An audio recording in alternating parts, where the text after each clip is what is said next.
नमस्कार दर्शक बंधु उत्कल 24 न्यूज को स्वागत करुच्ची मु संदीप्ता महांती। जिला रक्त भंडार रे रक्तदान शिविर अनुष्ठित। रक्तदान महतदान। रक्त बिना केही बंची पारिबो नाही। एहाकू आखि आगरे रखी समाजसेवी आश्रिता तरेईଙ୍କ द्वारा बालेश्वर रक्त भंडार रे एक रक्तदान शिविर अनुष्ठित हो जायछि। कौनसी रोगी रक्त अभाव जेमिति मृत्यु मुखरे न पड़ती एहाकू लक्ष्य रखी एहा आयोजन करा जायछि बोली श्रीमती तरेई कहितले। एही रक्तदान शिविर रे जिला परिषद अध्यक्ष नारायण प्रधान, पौरपालिका अध्यक्षा सविता साहू, बीजेपी नेत्री रश्मि रेखा देव, सुशांत तरेई, बरदा प्रसाद पटनायक, शत्रुघ्न मल्लिक, साहिरुल हक, मिनती सेठी, सीमा रणा, छवि राणी मंत्री, राजेंद्र दास, मीना विश्वाल, ज्योतिर्प्रकाश बारिक प्रमुख जोगदे रक्तदान शिविर को सुपरिचालन करथिले। एठारू 100 यूनिट अधिक रक्त संग्रह करा जायतिला। नमस्कार।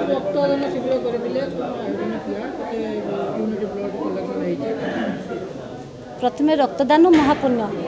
जदि आमे क्या रक्त देगी क्या जीवन बंचेबा ताहाटर पुण्य काम किछि नहीं। आज बालेश्वर जिला रक्त भंडार एत अभाव रक्त को देखिकी आमे आखि आगे जमती लोक मैंने पाइपर समस्ते सहयोग करूँ आम से प्रति आम आज रक्तदान शिविर अनुष्ठित करूँ। आम समस्ते मिलमिशी रक्तदान करूँ, जीवन बंचेबू एतिकी समस्त को जनाऊँगी। आ समस्त को बहुत बहुत धन्यवाद। एठी रक्तदाता मान जे छुट्टी आछंती सेमनको बहुत बहुत धन्यवाद। आमर अतिथि माननको मध्य धन्यवाद। से माने मते बहुत सहयोग करछंती। मो सांग साथी भौणी माने मध्य हेल्प करछंती मते बहुत। आज प्रथम आपण माननको कहिबी जदि आपण माने जानिथिबे प्रत्येक दिन थैलेसेमिया रोग रे आक्रांत होउछंती बहुत पेशेंट प्रत्येक दिन आछंती। आ सेमनको ब्लड भी डेली तांको अभाव होउची। सेति प्रति आमे ए ध्यान देकी आमे ब्लड कैंपटी करछु। 100 यूनिट तो रखीचु देखा कौन हो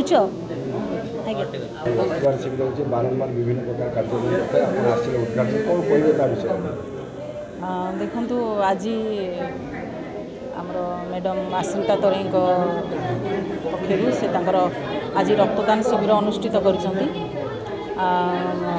बहुत धन्यवाद दूची। कहीं रक्तदान महतदान रक्त जदि जन को जीवन बंचई पारे तो आठ बड़ी बड़ भाग्यवान आम कहीं पारानी। तेणु रक्त बिना जमती कहीं न मरतु ये जो कार्यक्रम गोटे अनुष्ठित कर बहुत बहुत धन्यवाद दूची। ये कार्यक्रम भावुची प्राय जदि चालू रहे तेणु आमर रक्तर जो अभाव रही आमर अभावटा पूरण हो पारता। रक्त बिना जमती कहीं न मरते कहीं देखा मिलूँ बहुत अच्छा जो मैंने कि रक्तहीनतार शिकार होती प्राय तो छोट पिला होती महिला माने होती। तेणु रक्त बिना जमती कहीं न मरतु एवं रक्तहीनता रोगरू जमती रक्षा पाइबे से भाव में पदक्षेप नवा उचित। आ सरकार को बहुत बहुत धन्यवाद दूची। सब प्रकार ये जो रक्त ये से सब प्रकार सहयोग आमको आज पर्यंत कर आसछंती। तेणु यही जदि कार्यक्रम आगू को जारी रहे ताहले आम रक्तर अभाव रहिबनी। तेणु मु बहुत साधुवाद दूची। ता संगे आमर समस्त जो माने अछंती आपण माने मीडिया भाई मान को बहुत बहुत धन्यवाद दूची। एवं जो माने उपस्थित अछंती जो माने रक्त दौचंती से मान को धन्यवाद। एवं रक्त जमती आगु को समस्त को अनुरोध समस्ते रक्त दवापाई आगे आसतु एवं जीवन बंचिया समस्ते प्रयास जारी रखु। एवं तांको जीवन काल मध्य समस्ते थरे ना थरे रक्त दवापाई मु अनुरोध करुच्ची। तेणु समस्त को धन्यवाद दूँ। जय जगन्नाथ।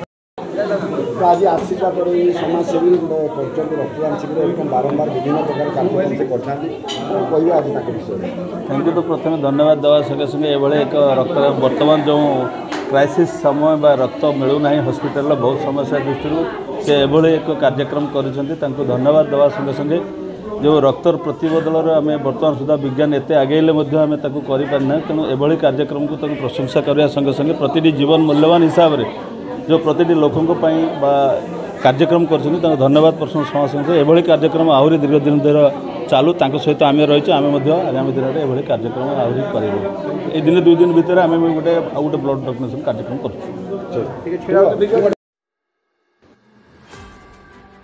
बालेश्वरु Vidyadhar Mahanti report Utkal 24 news.